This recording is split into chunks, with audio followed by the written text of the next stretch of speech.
I am the city council candidate for District 3, which is generally everything on the west side of I-15. I think over the next 4 years, you're going to see a lot of infrastructure and substantial projects at the airport, regional sport park. They're going to be finishing the river delta. I'm excited about what is happening in District 3. So that is why I'm running. I love where I live. I love my neighborhood. Coordinated civil community service projects to help along Geneva Road. One of my concerns is the safety along Geneva Road. I'm excited about Lakeview Parkway that they're going to be starting this fall, extending that road to Geneva up close to the temple. So I'm excited about the progress that's happening in District 3.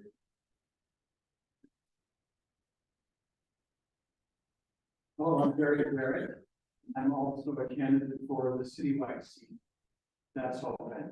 I live near Rock Canyons with my wife. We have 5 children, 10 grandchildren. They all, we're lucky to have them all here in Utah County.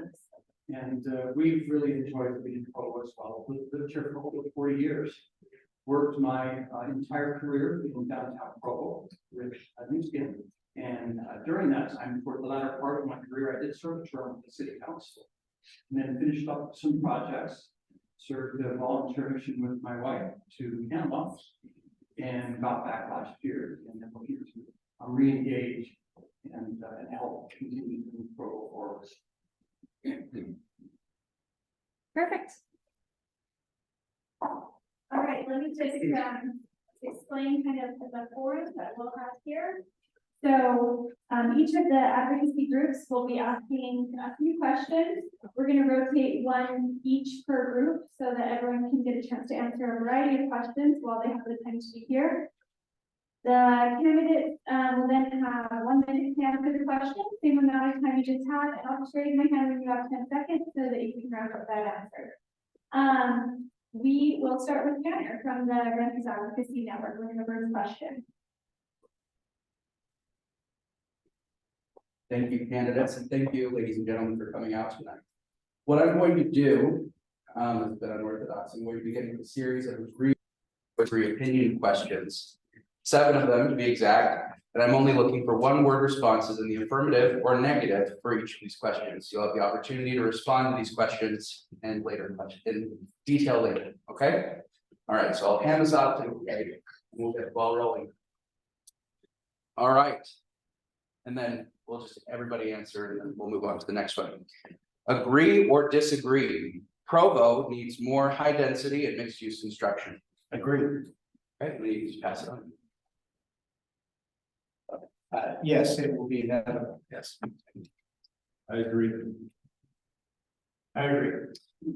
Agree or disagree? There is an artificial shortage of housing in Provo due to institutional and community bias for single family home construction. I agree. I'm not sure about that. Yeah, we need to go into more detail on that. I couldn't agree with that. Sure. I agree. Okay. Agree or disagree? Affordable housing leads to increased crime in areas where it's implemented. Disagree. I'm sorry, see that again? Sure. Agree or disagree? Affordable housing leads to increased crime in areas where it's implemented. Disagree. Disagree. No. Okay. Agree or disagree? Provo has adequate code enforcement and protection measures to meet the needs of its more than 85,000 renters. So code enforcement and our protection measures at the city level are adequate currently. Okay, those are 2 different things. Code enforcement, protection. I would say yes. Protection measures, no. Code enforcement. Okay, that's fine. I'm not sure. Okay. Yeah, I would agree. I think we probably have adequate code, and the enforcement and how that's made available will be the issue by making sure. Okay. I always agree with you. Okay. Agree or disagree? Provo's current density is enough to support our local businesses. Disagree. Okay. I'm not. So here's the challenge. You're asking for binary things that are much more complicated than yes or no. Do I think that there's a correlation? Obviously. Sure. Yeah, I would say that, I would disagree, but I think there's a lot more discussion we need to have on this issue. Sure. Disagree. Okay. All right, and then this is just the final one. Agree or disagree? If elected, you commit to pursue measures that will create more affordable housing and increase density where appropriate. I agree where appropriate. I'd answer that two ways. I would agree. However, it's different property owners who are coming in to make proposals. They're the ones that it's their decision. It's not our property to present. So that chart, hopefully that answers. Yeah, and I would answer where that's appropriate. Okay, thank you very much. That's it.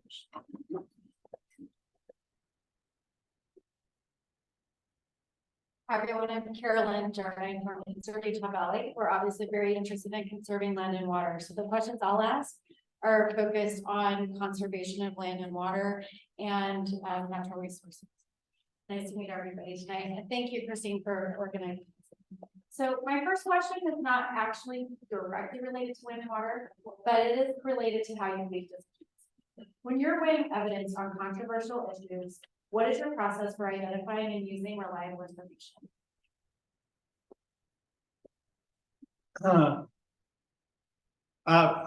Utah County, and particularly Provo, is blessed. We have some of the best academics. We have great people to talk to.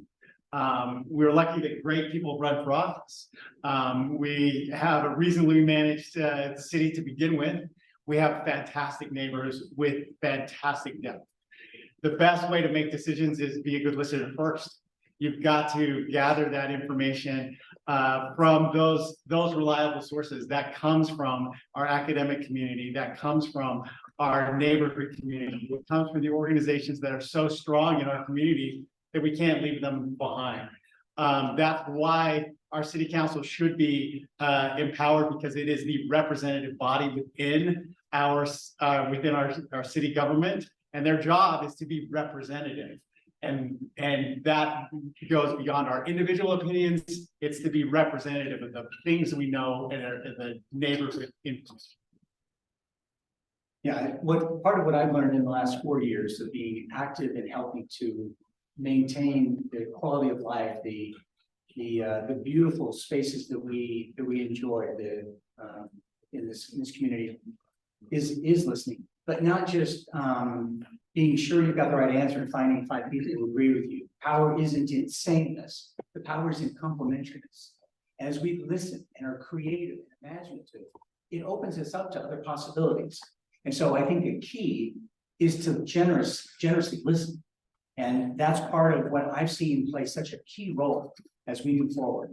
And so there's all kinds of research that can be done, but listening to what neighbors have to say and from a broader set of opinions, I think is what gets you to a good place to make a decision. I reached out earlier. I do need to leave in about 5-10 minutes. I talked with Aeroscape, and I've got a commitment at the city office building for my district, some neighborhood issues. I'll answer this first. Educate. So I don't know if anybody is aware of Provology, but last night we spent 2.5 hours learning about the wastewater treatment facility and our water. And I was real impressed with the effort. What are we trying to do with this? The aquifer regeneration. A phenomenal idea, and everyone's benefited by it. But I think the first is to get educated. So that's what I'm trying to do right now. I've spent the last several months meeting with all the department heads. And I would rely on the departments to come in and say, here are the facts. Give me enough information for me to go and study to find out how I feel.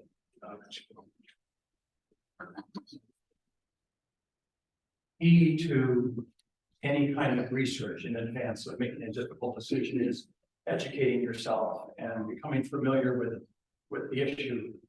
Something that many may not know is the depth and extent of citizen advisory committees that the city has. It's everything from sustainability to agriculture, to arts, to historic preservation. people who basically volunteer their expertise.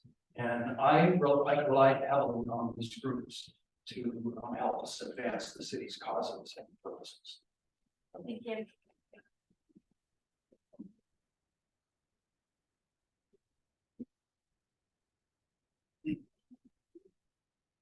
Good, just have to pass. Sorry.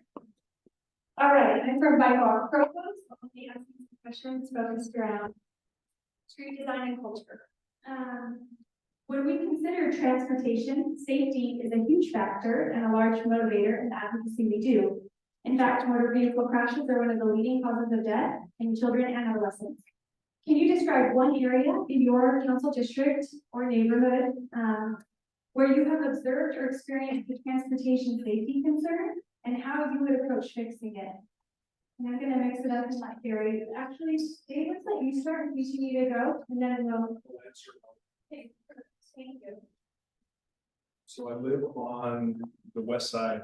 I live right by Geneva Road, and if anybody's ridden the bike, I broke my bike last week and they honked at it. First time I've been honked at.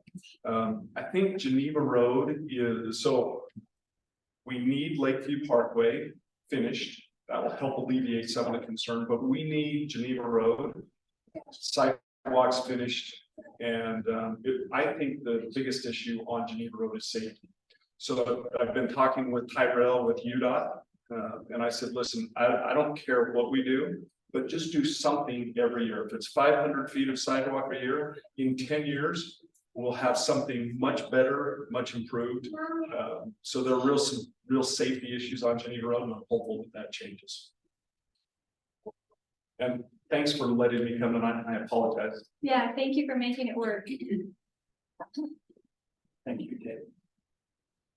I live near Timpview Drive at 650 East, which is also a very active residential street. We have 4 schools along that street, including Centennial Middle School. I've seen kids on golf carts, young kids, of course, e-scooters and e-bikes are what a lot of people are using now. They just installed an electronic speed sign so that you can see things like traffic calming measures like that, like the ones they're doing on Center Street, raising the crosswalks to slow the speed along Center Street. The roundabouts are helping in a lot of neighborhoods to calm the traffic. Adding, as I mentioned, speed signs that are lit at night and you can track how fast you're going. Increase enforcement too in these areas. Great question. I also live just right off of Timpview, and one of my big concerns is the electric bikes. They're called electric bikes. They sure seem like motorcycles to me. You hit the throttle and you're instantly going at very high speeds. Now, while the city has set speed limits, for 10 miles an hour on a sidewalk, it's not like you got a policeman with a radar gun hitting a 7-year-old. But I'm concerned about how these patterns of traffic with both bikes, pedal bikes, electronic bikes, the scooters. I see a great deal. I was last night. I was pulling through an intersection right on Timpview. It was at night.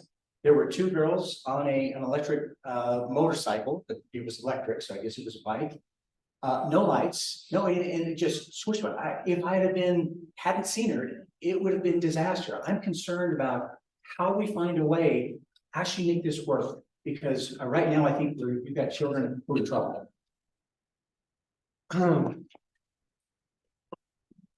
So throughout the city, there's almost, if you go to one block, there's going to be one side of that block that's going to have a safety problem. It's just because part of that completely optimistic design of let's turn a wagon around in a street has now created in an environment with 8,000-pound cars going 50 miles an hour, a dangerous situation. That includes Geneva Road, 820, 2230 North, 1450 East, 9th East, all of these places. It is now time to adjust to how we live now. and make sure that we make decisions that say we should live here. We do not have the benefit of having houses turned away from our streets. Almost all of our houses are turned towards our street. And so in the short version, more investment in active transportation and biking and blocking is where we need to go.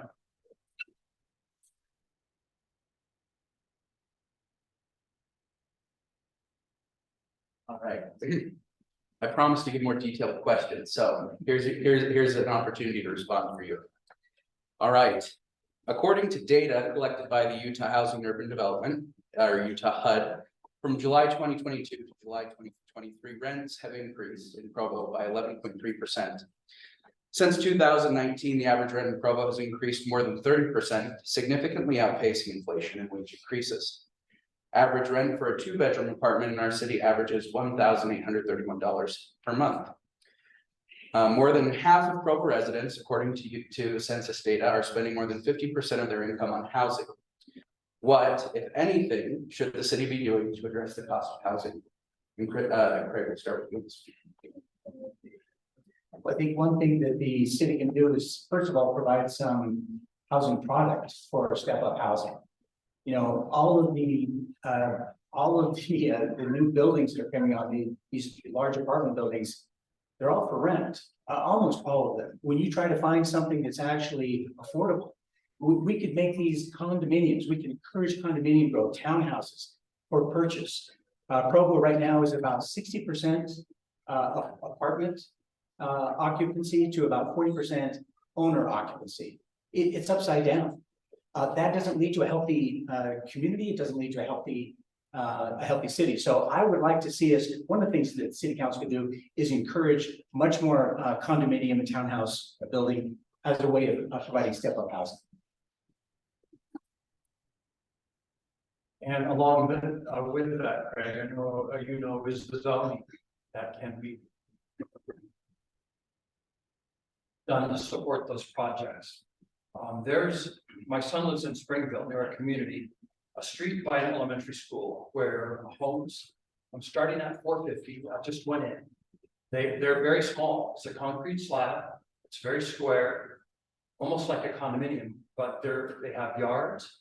We need to promote zoning that will allow, as Craig mentioned, not only the step-up housing, but starter housing for the young families, and do what we can with zoning to promote not only that, but owner occupancy as well.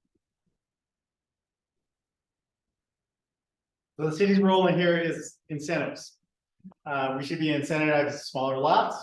We should be incentivizing early entry into home ownership. I know for a fact, my wife's an associate dean of the College of Fine Arts. University professors with PhDs cannot afford a home in Provo. This has gone beyond sort of, oh, let's talk about, you know, newly married people. This is people mid-career cannot afford a home in Provo. And we need to do some of those things by incentivizing smaller lots, townhomes, duplexes, density in you know, the short version in every way to bring people, to bring more diversity in incomes, more diversity in everything into our neighborhoods, in ages, to keep our city vibrant and lively.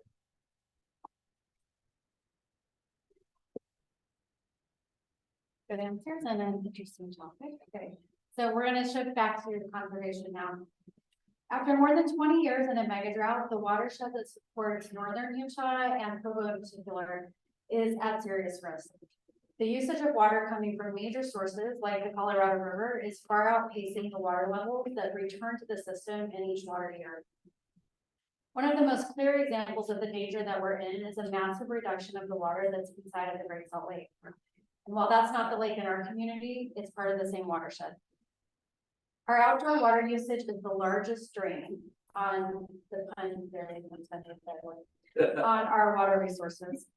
So what policy improvements will you drive Provo City to implement to support water conservation?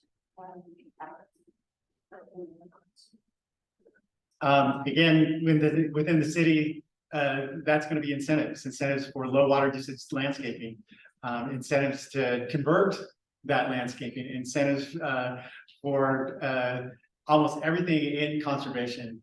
I think that long before there was a drought, people were just worried about growth and will there be. Those technologies are available. Las Vegas is actually great at conserving water, and we don't use a lot of those same incentives. And we also live in a desert. It's just not as hot. We should be adopting those great practices that other states have adopted around us, that we've felt the luxury, especially in Provo with its enormous water rights through the watershed. We should take our responsibility for preserving that watershed for the next generation. I listen to a lot of city council meetings these days. Just a couple of months ago, city council was debating, so how do we create a tiered water system to punish the people, who are spending it? The mayor spoke up and said, just a few years ago, we educated neighbors, we educate our citizens, and there was a drop of about 17 to 18% in water usage through education.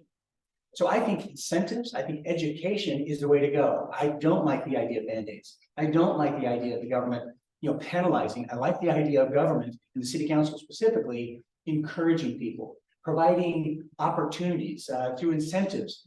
And what I find is that Provo is an amazing group of people, the citizens here.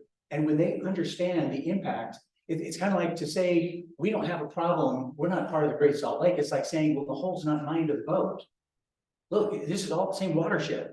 We all need to be contributing. I would drive issues relative to conservation. We are lucky in Provo, looking back years to the previous public works director. Some of you may or may not recognize the name Merrill Bingham, but who was able to secure many rights of Provo Canyon that allow us to have the water resources that we need, which doesn't mean we have any less responsibility to preserve those. And I think it comes down to preservation and also, as Craig mentioned, educating our citizens and finding ways through schools and other places that we can educate the public better on conservation.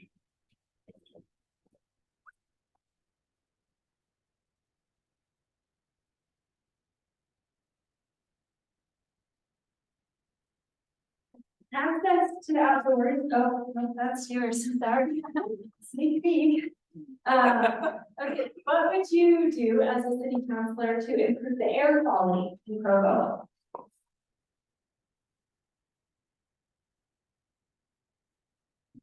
I'll stand maybe for this one. We've got to continue to educate our population about the advantage of mass transit, public transportation, and the things that individuals can do. People who are showing up that we want to keep in Provo, when they come to BYU, almost more than 60% of them come without a car. And they're looking for a way how to get around town. They need active transportation. We need to meet that demand.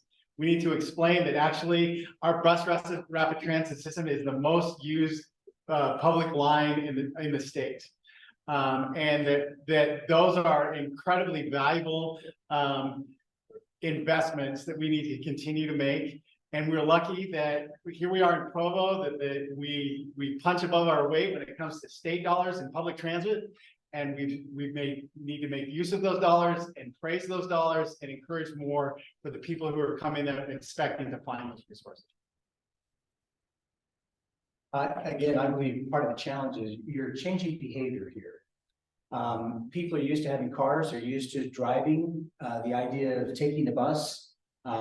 People would like to do that, and it's not always convenient. My concern with the bus rapid transit is the lack of reach within Provo. It's a 30-minute walk from my house to a bus stop. Now, that's not the case for everyone. But if it was closer, if we could start that process, over time of getting people to ride. I look at the UVX buses that they go by. I usually count the heads. There's very few. There's not enough.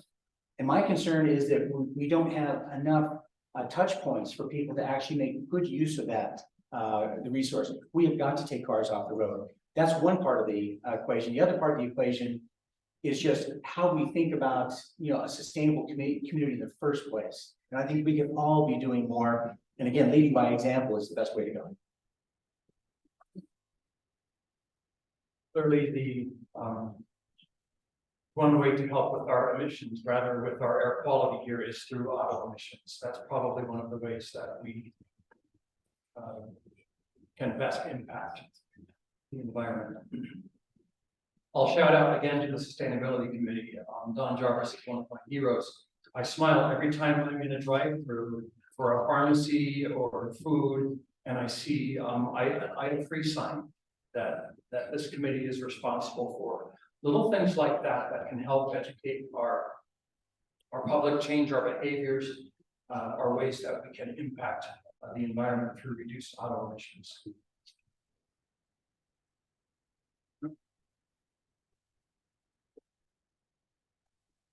Yeah. All right. Oops, sorry, I didn't grab that for you. Thank you. All right. This has to do with zoning and density in Provo. So here we go. In most densely populated areas, the most densely populated areas in Provo are between downtown and BYU. Much of these areas are zoned as residential conservation or RC areas. The residential conservation zone, for those of you who don't know, is in place to conserve existing housing by limiting the use of a given lot or parcels to the legal use existing on April 2nd, 2002. Provo has grown since April 2nd, 2002. And this has seriously impacted the ability to increase density in areas where it is most needed in favor of keeping homes that are inefficient, not up to modern code standards, and in a growing number of cases, not up to the basic standard of living outlined in the Fit Premises Act. Do you believe that the city should change the zoning of these areas to allow for higher density? Why or why not? And are there other areas where you feel high density would be appropriate in Provo? And Gary, I'll start with you on this one.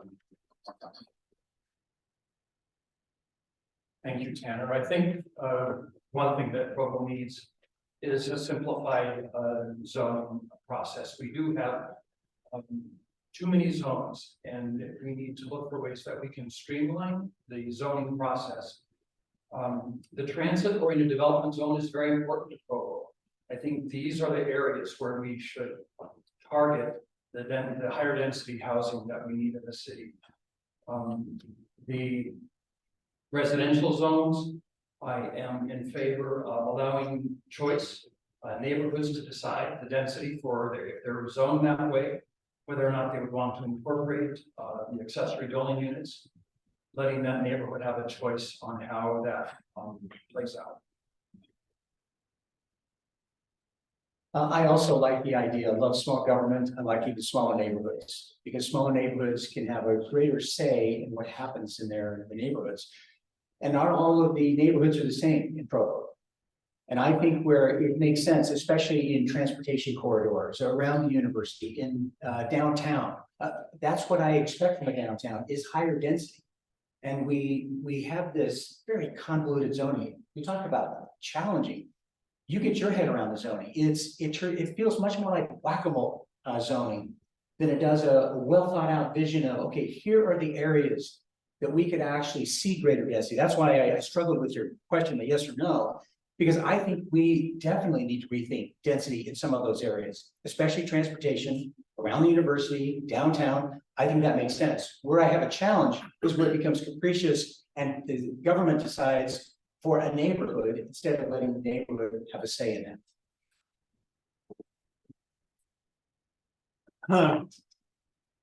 We 100% need better enforcement of the Fit Premises Act in Provo. Housing prices being what they are, we can have a 100-year-old house that is not purchased to be renovated and renewed. Its purpose is to put 7 or 8 students to collect that rent, maybe then eke out a little bit of a profit.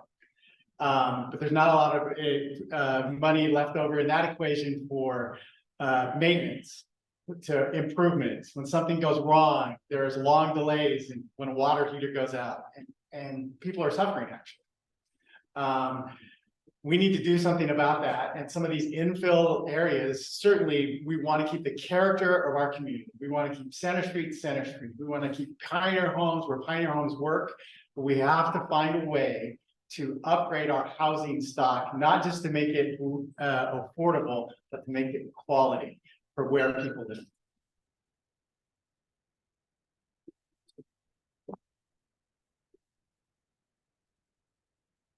Okay, so you got a preview of this question.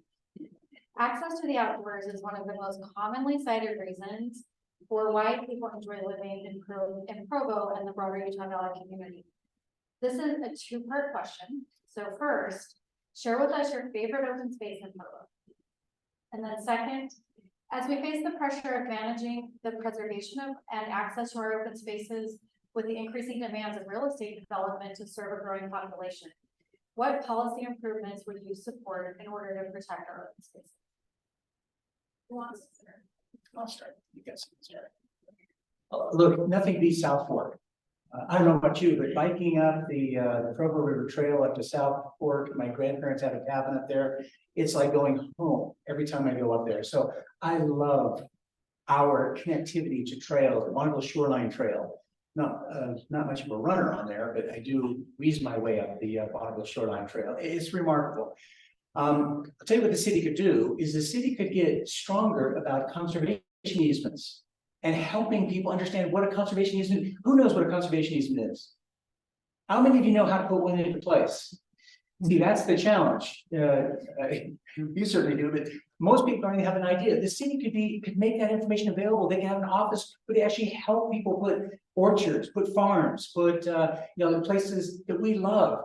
So into conservation. I'm not saying the government doesn't have a right to develop and build, but these conservation easements last forever. And if we started making more awareness and putting them in, they would last for our grandchildren's grandchildren. You can't live in Provo and not value the canyon, Rock Canyon and Provo Canyon. And anytime I'm up there, I can't believe we live so close to such beauty. I know that what makes a healthy, vibrant community is people who are healthy physically and emotionally. I value our trails and our parks and would watch for ways that we can continue to give the city the resources it needs to maintain those.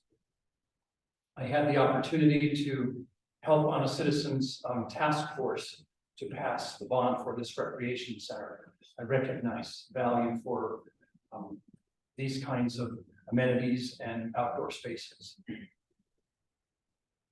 I value the Rock Canyon as well. We had 10 years ago under Mayor Curtis's leadership, the council had an opportunity to purchase about 80 acres up Rock Canyon that the owner was trying to harvest decorative rock. We were able to get that reserved. Favorite place is like, isn't that like picking between your children?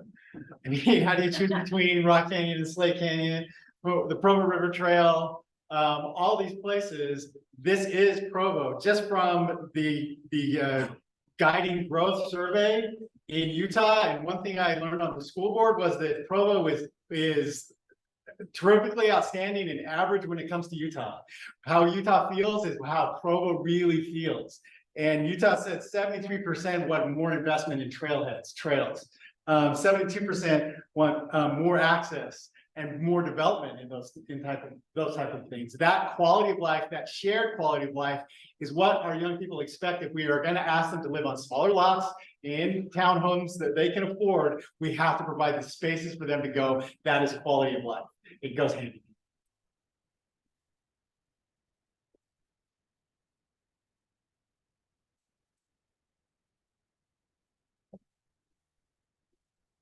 Time's up. All right. Parking is a hot topic in the city. From parking availability, parking enforcement. You ever have a route on your car? Maybe it should be a question, but it's not. And parking minimum policies. How would you create change in terms of parking in Provo? All right, Garrett, do you want?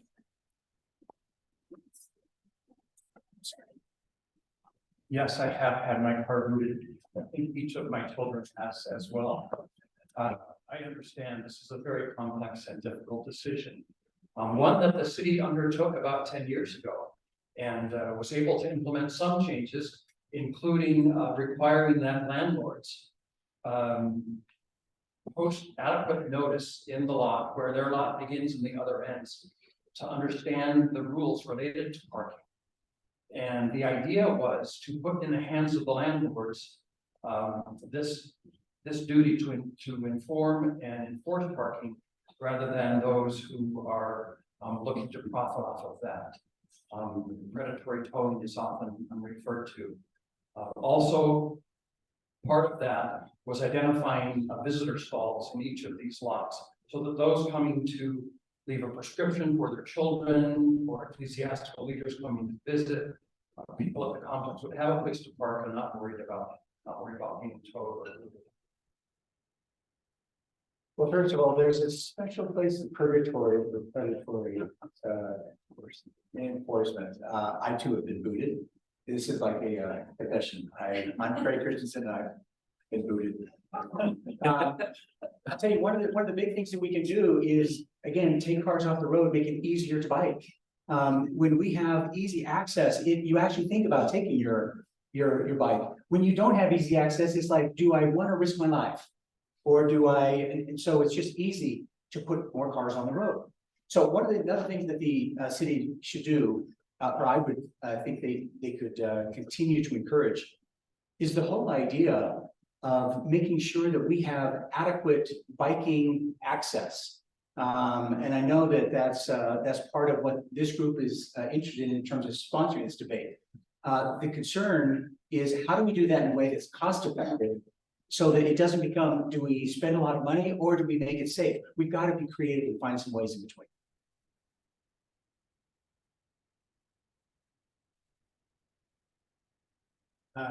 Certainly, active transportation is going to be a really important part here. We have to just realize that the younger people in our community, and almost everyone that comes to this community in Provo, wants to live differently. They are attracted to our downtown. They want to walk. They want amenities closer to them. We have to start providing them. We have to make that feel safe. My daughter would love to bike. I would love it if I didn't have to take her to BYU band practice. She doesn't think she will make it safely. We can impact that, and that is a very cost-effective way versus widening the road, adding more lanes, creating efficiency in a different way. I would take that efficiency, and as far as parking minimums, it's time that we just change that. We need to start communicating with apartments. Already, people say, "Oh, there's not a space for your car." So let's tell people up front, and people would work it out if they knew they could get from place to place safely in another way, and we didn't require those minimums. That helps us with density again.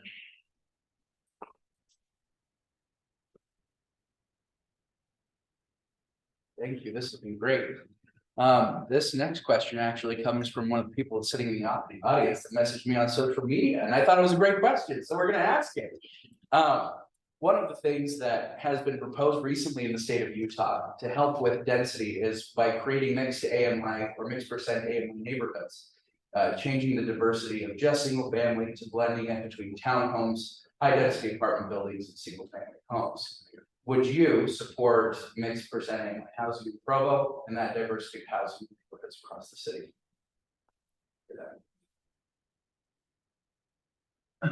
So that goes back to that first statement. Everybody wants Provo to be exactly the same, just better. So that means some of the new areas in Provo, absolutely. We, in some of our west side areas, we need to do that. In some of those infill areas that we need to do, we need to absolutely say there should be, a diversity of people, diversity of points in their career, a diversity of ages. That makes a lively and rich community. That's what I was able to enjoy in the tree streets, and that's what everyone in the community should enjoy, is that type of things. At the same time, we shouldn't make people feel under threat that, oh, this older home in this nice neighborhood, if someone is there for the market, that is going to be great. But we should take advantage of the opportunities. Like Dave Lewis said, what can we do this year? You don't have to move that proposal everywhere across every spot, but where we can, absolutely. I also am going to need to apologize because I will need to leave for another event after this question. So I'm delighted to be able to answer this one. Here's what I struggle with. I struggle with being told what to do. Now, I don't know about you, but it just doesn't feel right to be told and to be mandated. I think there is a place to invite and to encourage and to provide incentive. So are there places in the city where that may, yes, and are there neighborhoods that should have a say in terms of how that looks for their neighborhood? I think that makes sense too. They feel like they have a contract with the city, you know, they built their home, they're in their community, so to come into a neighborhood that is single family home and say, well, we're gonna change that. I think that creates a challenge.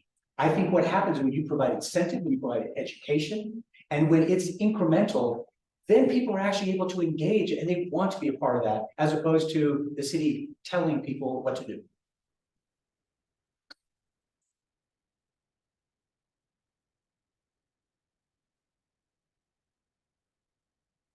I would favor this as well in new development. New development areas.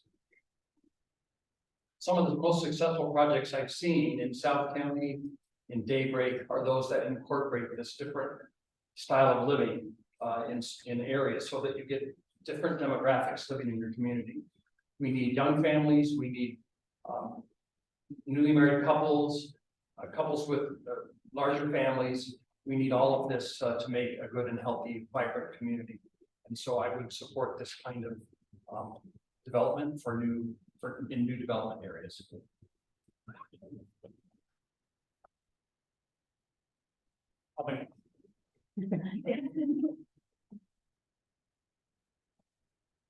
Okay, I happen to sit on one of the citizen advisory boards.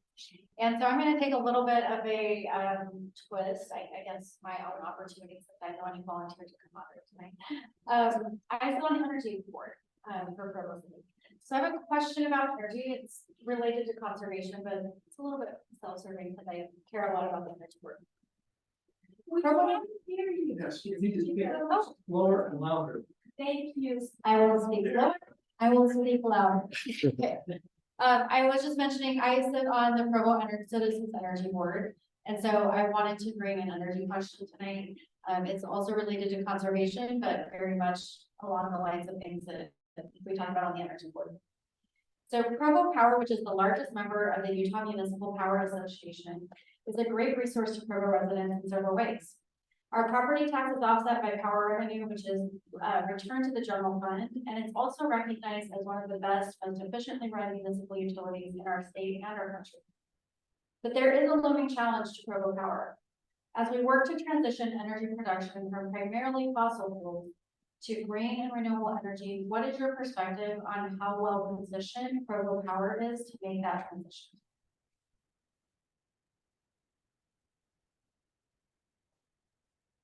I think Provo Power has shown that they can be a leader in this.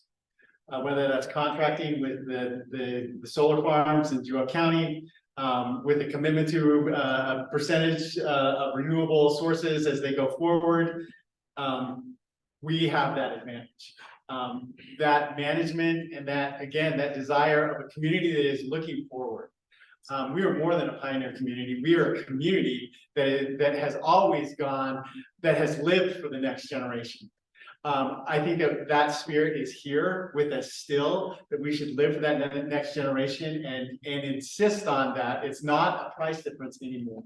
It's just a quality of how we feel about it and putting into work, especially with the size of our power company and the demands of our customers. We should certainly continue to be a leader, because I think they've done a great job thus far. I am a big fan of Provo Power. I think they've done a remarkable job. Currently at 48% green renewable energy, with the goal to be at 60% by 2030.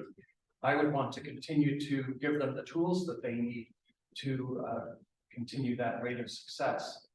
The city has a few vehicles that are natural gas. I support other kinds of energy that as technology develops, continuing to look at other sources of energy.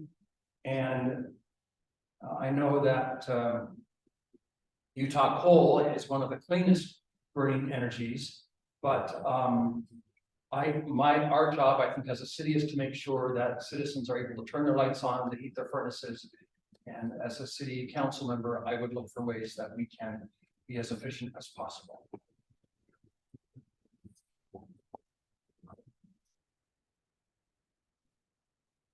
I think this will be the last question, and then we'll give you a chance to make a closing statement if you'd like. What other goals, unrelated to the topics presented by the hosts tonight, are you as a candidate interested in pursuing?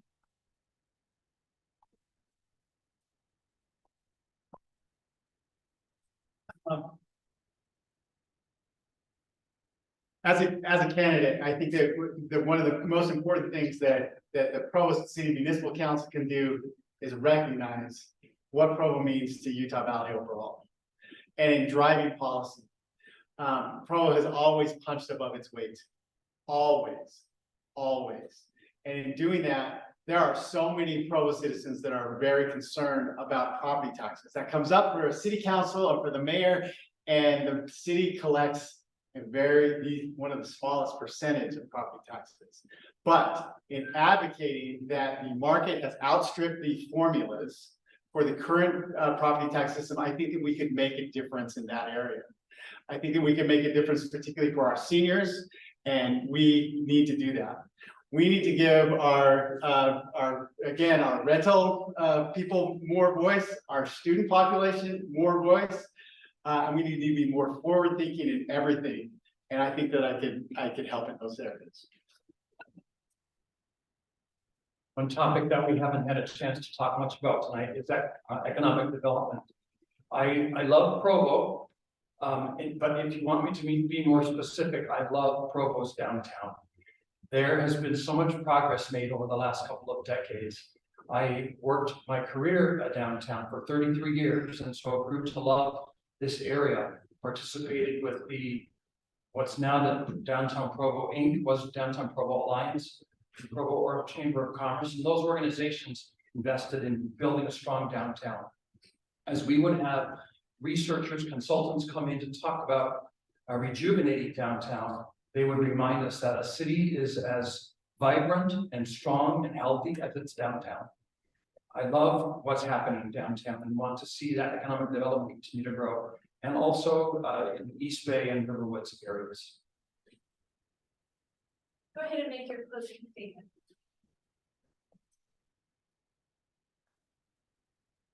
Provo's quality of life has obviously been the envy of generations. It's been the envy of Utah County.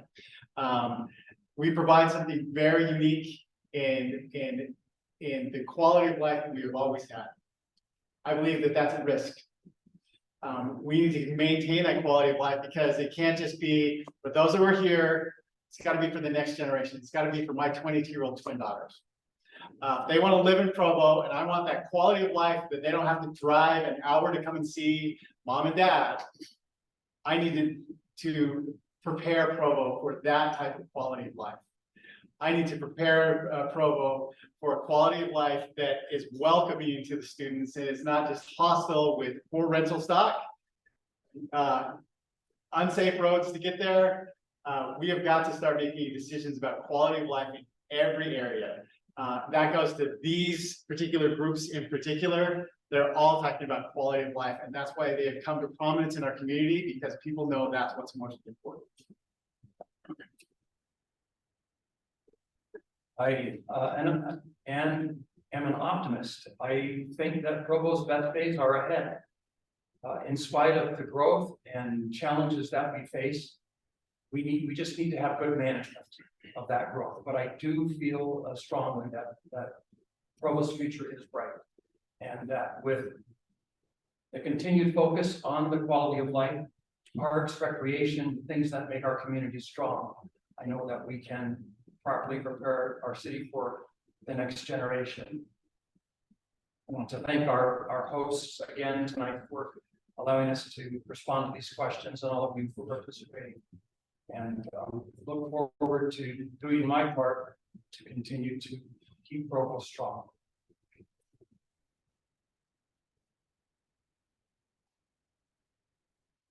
Thank you, candidates, those that are here and those who were here. Thank you to everyone who participated on Zoom. We appreciate your attendance as well, and then especially to those who came out tonight to learn more about your candidates. We will post the recording of this Zoom broadcast on our BikeWalk Provo YouTube channel. If you wanted to share it with your neighbors, friends, etc., who weren't able to be here tonight, that will be available in the next few days. If any of you want to meet with the candidates after, they can have a few minutes, and thanks for coming.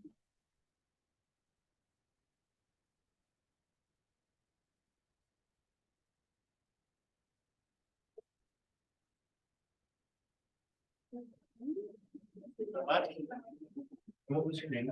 Carolyn. Yeah. Right. Yes.